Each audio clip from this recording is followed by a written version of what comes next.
আমার নবীর ঘরের দরজার মধ্যে যখন আসলো, আমার নবীর কাছে যখন চলে আসলো, আজরাইল যখন সালাম দিচ্ছে, বিশ্বের শ্রেষ্ঠ মহিলা, জান্নাতের কোটি কোটি কোটি কোটি নারী সমাজের সরদার হযরত ইমাম হুসাইন ও হাসাইনের মা, বিশ্বের শ্রেষ্ঠ নারী মা ফাতেমা ওই মুহূর্তে ঘরের মধ্যে তিনি উপস্থিত ছিলেন। জোরে বলেন সুবহানাল্লাহ।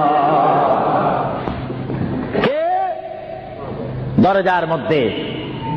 কে যেন দরজা নাড়ালো, দরজার মধ্যে যেন কে শব্দ করলো।